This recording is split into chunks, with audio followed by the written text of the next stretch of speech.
Good morning to all. We are looking at the account of the triumphal entry from Mark's Gospel.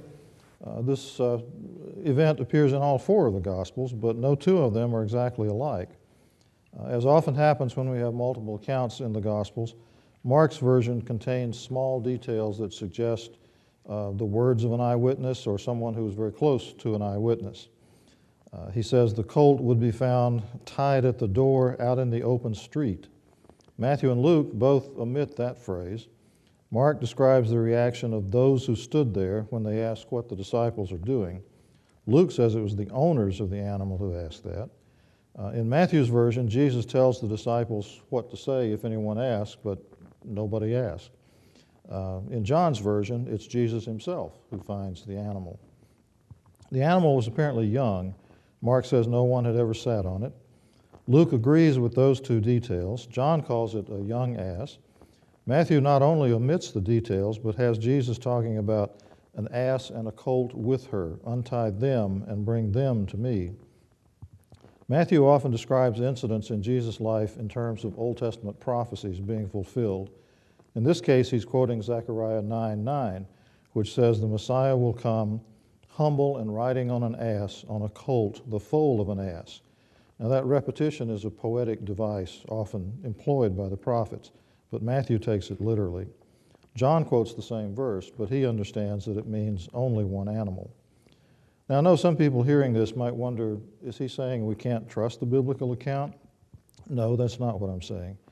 These discrepancies are in the text, whether we want to see them or not. However we view inspiration, they remind us that human beings wrote these passages and structured them according to their sources and insights. By comparison, and because I've been grading a bunch of papers on this subject, we have several accounts of the murder of Julius Caesar, and no two of them agree on every detail. Up to this point in his ministry, Jesus has tried to keep a low profile. When he heals somebody, he says, "Don't tell anybody." Now, though, he pulls out all the stops. And he does and says things that will make his claim to be the Messiah unmistakable. John says, as he does in several places, that the disciples did not understand this at first, but when Jesus was glorified, then they remembered what the prophets had said. This is a very dramatic scene. John says the Pharisees watched and said among themselves, "The world has gone after him." Matthew and Luke follow this scene immediately with the cleansing of the temple. John puts that event somewhere else. But Mark just says that Jesus went into the temple, looked around, and since it was already late, he went back to Bethany with the 12. There's no buildup of drama at all in Mark's account. It's as if Jesus checked his phone and said, "Whoa, look at the time." And they have to get back out to Bethany for supper. Let's read the passage now as it appears in your bulletin or in your pew Bible. As they approached Jerusalem and came to Bethphage and Bethany at the Mount of Olives, Jesus sent two of his disciples, saying to them, "Go to the village ahead of you, and just as you enter it, you will find a colt tied there, which no one has ever ridden.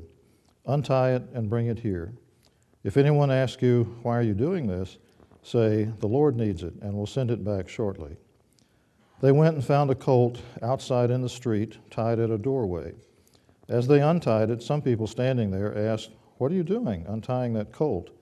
They answered as Jesus had told them to, and the people let them go. When they brought the colt to Jesus and threw their cloaks over it, he sat on it. Many people spread their cloaks on the road, while others spread branches they had cut in the fields. Those who went ahead and those who followed shouted, "Hosanna! Blessed is he who comes in the name of the Lord.